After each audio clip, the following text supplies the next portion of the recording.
¿Cómo estás a la distancia? Buenas tardes.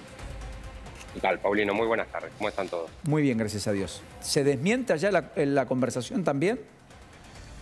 Sí, la información que nos acaba de llegar de una portavoz del FMI es que no hubo un contacto telefónico entre el presidente Alberto Fernández y Kristalina Georgieva. Obviamente eso no significa que no vaya a haber un contacto telefónico en el futuro, pero al menos hoy no ocurrió.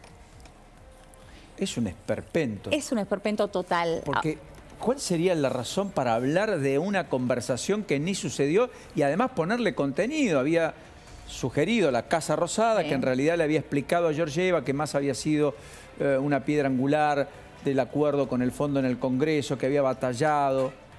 Es increíble, Rafa. Yo no tengo antecedentes de una cosa así. Hay un antecedente. ¿Cuál? ¿Cuál? ¿Te acordás lo de Felipe Solá con Biden? Que inventó, siendo canciller Felipe Solá, que había tenido una conversación con Biden, que esa conversación nunca existió. Que después tenés razón. Diciembre del 2020 fue. Sí. Lo Tenés inventó razón. Felipe Solá y era ¿Sí? canciller y estaba inventando una conversación del presidente de Estados Unidos. O sea, estamos hablando casi del mismo nivel, ¿no? Rafa. Sí, hay otro antecedente, no necesariamente igual, pero ustedes recordarán que en su momento, durante el gobierno de Macri, el presidente Macri tuvo una charla con la entonces directora gerente del Fondo Monetario Internacional, Kristalina Georgieva, y salió a anunciar rápidamente un acuerdo que todavía no era tal. Simplemente era el reinicio o el comienzo de una nueva negociación entre la Argentina y el Fondo Monetario Internacional. En cualquier caso, sí es claramente otro caso de teléfono descompuesto entre la Argentina y la relación con el fondo. Ahora, Rafa, esto más que un teléfono descompuesto parece una vil mentira, digo, porque Sí. no es que, digo, si no existió tal comunicación, no existió. No es un teléfono compuesto y bueno, estamos dando parte de la información. Digo, ¿cómo lo toman allí en el Fondo Monetario Internacional un anuncio como este en los principales, digo, portales, sobre todo oficialistas de la Argentina? Bueno, el fondo son muy diplomáticos y protocolares, ¿no? Es muy raro que el fondo salga a desmentir algo, a pesar de que muchas veces la información que surge de las tratativas entre la Argentina y el fondo, del papel que está cumpliendo el fondo, no sea necesariamente acertada o correcta. Son muy quirúrgicos con sus desmentidas, pero bueno, en este caso obviamente como se trata de una información sobre un contacto directo entre Georgieva y Alberto Fernández que no ocurrió, sí es una de esas situaciones en las cuales el Departamento de Comunicaciones del Fondo decide aclarar.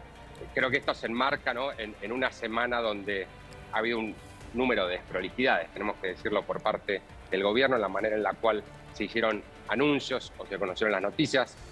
Una de las más notables ha sido ciertamente el hecho de que Silvina Batakis, ahora todavía ministra de Economía, pero a punto de dejar el Ministerio de Economía, se enteró de su salida del ministerio cuando todavía estaba en vuelo, en viaje desde Washington a Buenos Aires. Batakis había estado lunes y martes acá en Washington con una agenda de altísimo nivel que le organizó el embajador Jorge Argüello, viéndose con altos funcionarios del Departamento del Tesoro, el Fondo Monetario Internacional, el Banco Mundial, asegurándoles que tenía respaldo político de todos los actores del frente, de todos, para implementar su plan. Esto solamente para que unas horas después surgiera primero la versión de que Sergio Massa se iba a convertir en superministro, noticia que se confirmó finalmente ayer a la mañana, absorbiendo todas las áreas, toda la botonera de economía. Rafa, por último, en términos domésticos, allí en los Estados Unidos, con una economía que ya entró en recesión, con el dato confirmado de ayer de la contracción en el segundo trimestre, y con una inflación que a todas luces es la principal preocupación, por lo cual la Reserva Federal trastocó en 3/4 puntos básicos, en 0,75 la tasa de interés el miércoles. Quiero decir, ¿cómo está viviendo el norteamericano medio este proceso en el que está entrando la economía en una carrera electoral de medio término no menor para el propio Biden, para su sobrevivencia, sus proyectos, sus planes, allá por el mes de noviembre de este año?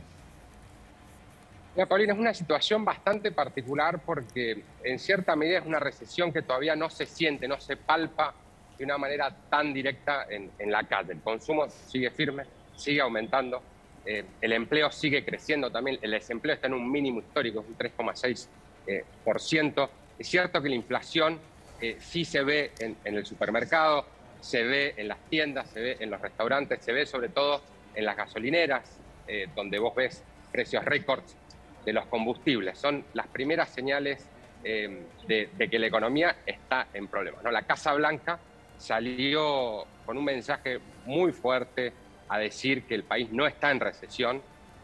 La secretaria del Tesoro, Janet Yellen, dijo que una recesión es un debilitamiento amplio, sostenido de la economía y que no está viendo que eso suceda. Lo mismo dijo el presidente Joe Biden. El presidente de la Reserva Federal, Jerome Powell, también ha dicho que el país no está en recesión. Pero lo cierto, lo que marca el dato duro, es que en los primeros 2 trimestres de este año el PBI tuvo una caída consecutiva, que es una definición bastante aceptada, bastante común de recesión técnica. Hay una oficina, la Oficina de Investigación Económica, el National Bureau of Economic Research, que tiene un comité de 8 economistas que es el encargado de dictaminar si el país efectivamente está en recesión. Lo cierto, más allá de lo que dicen los datos, más allá de la declaración oficial o no de recesión, es que existe una clara certeza de que el rumbo del país, la mayoría de los norteamericanos, están convencidos de que el país va en la dirección equivocada. Esto es algo que muestran todas las encuestas. La popularidad del presidente Joe Biden está por el piso, abajo del 40%, por debajo incluso el nivel que tenía Donald Trump para la misma altura de su primer mandato. Y lo que esto te marca es que los demócratas se encaminan a sufrir una derrota histórica, podemos especular hoy por hoy, en las próximas elecciones legislativas de noviembre. Un abrazo, gracias Rafa, como siempre, un placer. Cuídense mucho. Bueno, urgente, mientras tanto, a esta hora aquí, domésticamente hablando.